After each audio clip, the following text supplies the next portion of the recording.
नमस्कार. Savita smart cooking recipe मराठीमध्ये तुम्हा सर्वांचं खूप खूप स्वागत आहे. तर आज आपण बनवणार आहोत पनीर कोफ्ते. पनीर कोफ्ते बनवण्यासाठी काय काय साहित्य लागते ते बघूया आधी. आणि माझ्या चॅनलला सबस्क्राईब नसेल केलं तर प्लीज सबस्क्राईब करा. बेल आयकॉन प्रेस करायला विसरू नका.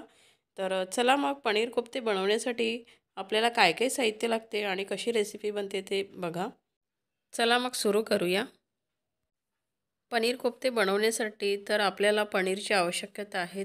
मी ते पनीर अर्धा पाव पनीर त्याला बारीक किसून घेतलेलं आहे. आणि त्यानंतर यामध्ये टाकायला आपल्याला लागेल मी शिमला मिर्च घेतलेली आहे एक बारीक कट करून, गाजर घेतलेलं आहे अर्धा प्लेट कट करून. हे ऑप्शनल आहे, तुम्ही स्किप पण करू शकता. त्यानंतर कोथिंबीर लागेल, 2 टोमॅटो बारीक केलेले आहे, 2 कांदे बारीक केलेले आहे आणि 10-12 काजू घेतलेले आहेत. आणि खडा मसाल्यामध्ये एक दालचिनीचा तुकडा आणि 2 मोठी वेलची आणि 8-9 काळे मिरे घेतलेले आहेत. आणि चिली फ्लेक्स घेतलेला आहे आणि मी 1 चम्मच कस्तुरी मेथी घेतलेली आहे. त्यानंतर आपल्याला कोफ्त्याला बाइंडिंग येण्यासाठी मी इथे तांदळाचं पीठ घेतलेलं आहे. तुम्ही हवं तर कॉर्नफ्लॉवर किंवा मैदा वगैरे घेऊ शकता. त्यानंतर आपल्याला तेल लागेल आणि ड्राय मसाल्यामध्ये आपल्याला धना पावडर लागणार, चाट मसाला लागणार, हळद लागणार आणि मीठ लागणार आणि तिखट लागणार.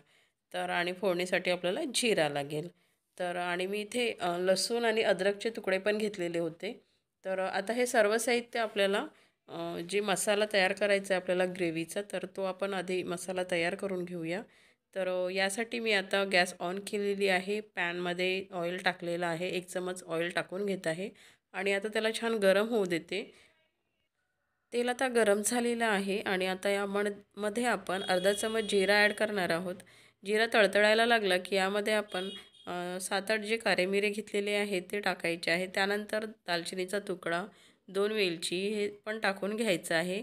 त्याला 1 मिनटं परतून घ्यायचं आहे. त्यानंतर आपण यामध्ये ॲड करणार आहोत लसूण आणि अद्रकच्या मी लसूणच्या जवळपास 10 पाकळ्या घेतलेल्या आहेत आणि 3-4 अद्रकचे तुकडे ते टाकून घेते. याला 2 मिनटं रोस्ट करून घेते.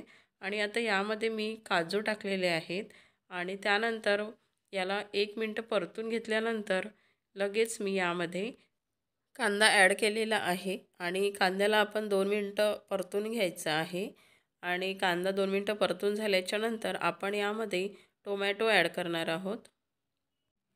टोमॅटो टाकल्याच्यानंतर आपण हे सर्व जिन्नस छान मिक्स करून घ्यायचं आहे आणि 1-2 मिनटं याला परतून घेतल्याच्यानंतर यामध्ये मी आता पाणी ॲड करते. अर्धा ग्लास पाणी ॲड करून याला छान 5-7 मिनटं शिजवून घेते. आता इथे 5-7 मिनटं झालेले आहे आणि आपला मसाला छान शिजलेला आहे. मी आता गॅस ऑफ करून घेते आणि हा मसाला थंड व्हायला ठेवून देते. आपला मसाला थंड होतपर्यंत आता आपण कोफ्ता बॉल्स तयार करून घेऊया. यासाठी मी इथे आता एका बाउलमध्ये पनीर घेतलेलं आहे, बारीक किसून घेतलेलं आहे. त्यानंतर यामध्ये मी जे व्हेजिटेबल्स बारीक कट केलेले आहेत ते आपण टाकून घ्यायचे आहेत. मी आता इथे गाजर ॲड केलेलं आहे.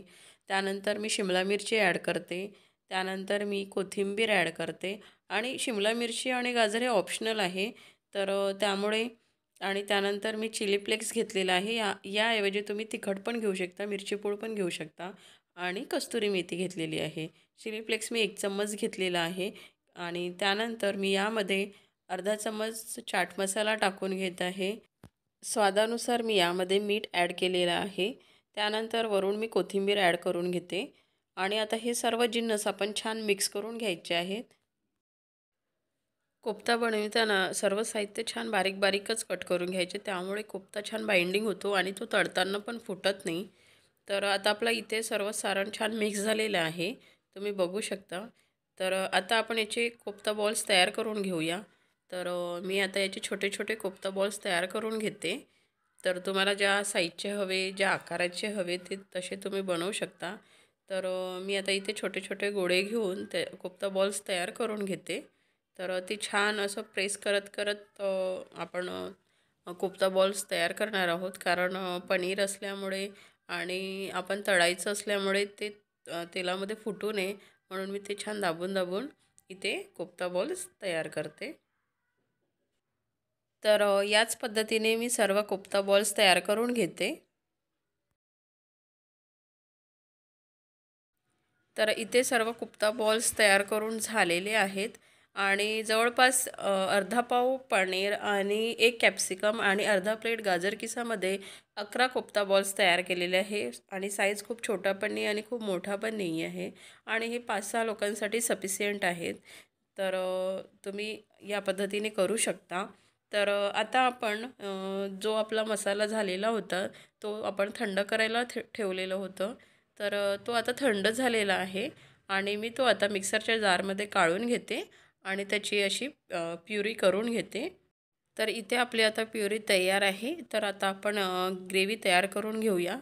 तर मी आता इथे गॅस ऑन केलेली आहे आणि त्यावर मी कढई ठेवलेली आहे आणि त्यावर मी आता 4-5 चम्मच तेल टाकून घेत आहे.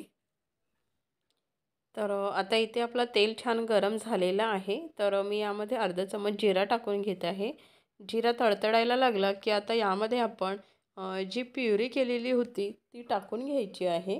तर मी ती पूर्ण प्युरी यामध्ये टाकून घेते आणि तिला पण आपण छान मिक्स करून 2-3 मिनटं शिजू देऊया. त्यानंतर यामध्ये मी अर्धा चम्मच हळद टाकून घेत आहे आणि हळदीला छान मिक्स करून घेते आणि आता आपण याला झाकण लावून 5 मिनटं छान शिजवून घेऊया. तर आता 5 मिनटानंतर बघूया आपली ग्रेव्ही छान शिजली की नाही ते. तर तेल छान सुटलेलं आहे आणि छान ग्रेव्ही झालेली आहे. कलर पण छान आलेला आहे. तर आता आपण यामध्ये ॲड करणार आहोत 3 चम्मच मी मिरची पूड टाकून घेत आहे. तुम्ही ज्याप्रमाणे तिखट खाता त्याप्रमाणे टाकायचं आहे. तर तिखट जास्त नसल्यामुळे मी हे तिखट 3 चम्मच टाकून घेतलेलं आहे. त्यानंतर यामध्ये मी अर्धा चम्मच गरम मसाला ॲड करत आहे आणि त्यानंतर आपल्याला स्वादानुसार मीठ लागेल. तर मी इथे जवळपास 1 चम्मच मीठ टाकलेलं आहे आणि हे सर्व साहित्य आपण छान मिक्स करून घेऊया. ते छान मिक्स झालं की आता आपण या ग्रेव्हीला 2-3 मिनटं शिजू द्यायचं आहे. छान ते शिजलं की यानंतर आपण इथे अर्धा ग्लास पाणी ॲड करणार आहोत आणि ते पण छान मिक्स करून घ्यायचं आहे. तर मी हे सर्व साहित्य छान मिक्स करून घेते. यानंतर त्याच्या थिकनेसवरून आपण यामध्ये पाणी ॲड करणार आहोत. तुम्हाला जितकी गाढी किंवा जितकी पातळ ग्रेव्ही पाहिजे त्यानुसार पाणी टाकायचं आहे. तर मी इथे पुन्हा अर्धा पाऊण ग्लास पाणी ॲड केलेलं आहे आणि आता याला एक छान उकळ येऊ द्यायची आहे. मग आपली ग्रेव्ही तयार होणार. तर मी आता याला झाकण लावून छान एक उकळ येऊ देते. आता आपल्या ग्रेव्हीला एक उकळ येतपर्यंत आपण आता इकडे गॅस ऑन केलेली आहे आणि आता गॅसवर मी कढई ठेवलेली आहे कोफ्ता बॉल तळण्यासाठी. तर त्यासाठी मी आता तळणीसाठी तेल टाकून घेत आहे आणि कोफ्ता बॉल तळण्यासाठी आपल्याला तेल छान कडक गरम झालेला हवं आहे. तर आता आपण इथे छान तेल गरम करून घेऊ. तर तेल छान गरम झालेलं आहे आणि आता आपण यामध्ये कोफ्ता बॉल्स टाकून त्याला छान पूर्ण बाजूने तळून घेऊया. छान ब्राऊन होईस तोपर्यंत आपण याला तळून घ्यायचं आहे. तर आधी एक बाजू होऊ द्यायची, त्यानंतर त्याला छान पलटून घ्यायचं आणि दोन्ही बाजूने होईस तोपर्यंत आपण याला तळून घेऊया. तर आता कोफ्ता बॉल्स सर्व बाजूनी छान झालेले आहेत. तुम्ही बघू शकता कलर पण छान आलेला आहे, ब्राऊन पण झालेले आहेत. तर आता आपण याला काढून घेऊया. आपले बॉल्स तयार आहेत. तर मी आता हे प्लेटमध्ये काढून घेते आणि याच पद्धतीने सर्व बॉल्स आपण तळून घेऊया. इथे आता आपले पनीर कोफ्ता बॉल्स तळून झालेले आहेत. आता आपण एका बाजूला ग्रेव्ही उकळायला ठेवलेली होती, ती पण झालेली आहे की ते बघूया. तर तुम्ही बघू शकता आपली ग्रेव्ही छान उकळलेली आहे, छान शिजलेली आहे. तर आपली ग्रेव्ही पण तयार आहे आता. आता वरून मी थोडंसं कोथिंबीर वरून भुरभुरून घेते. त्यानंतर यामध्ये आपण क्रीम ऑप्शनल आहे. जर तुम्हाला टाकायची असेल तर टाका. जर क्रीम नसेल, फ्रेश क्रीम नसेल तर तुम्ही दुधाची वरची साय तिला छान फेटून पण टाकू शकता किंवा ती पण नसेल तर तुम्ही 2 चमच दूध पण टाकू शकता. तर मी यामध्ये 1 चमच क्रीम ॲड केलेली आहे. आता आपण प्लेट तयार करून घेऊया. तर मी यामध्ये आधी खाली ग्रेव्ही टाकून घेते. त्यानंतर वरून आपण पनीर कोफ्ता बॉल्स टाकून घ्यायचे आहेत.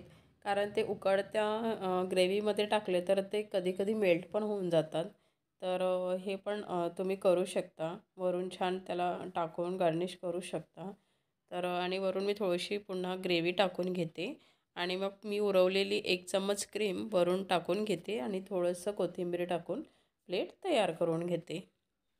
अशा छान छान रेसिपीज बघण्यासाठी माझ्या चॅनलवर जर नवीन असाल तर प्लीज सबस्क्राईब करा, बेल आयकन प्रेस करा आणि रेसिपी कशी वाटली ते नक्की कमेंट्स करून सांगा. Thank you for watching.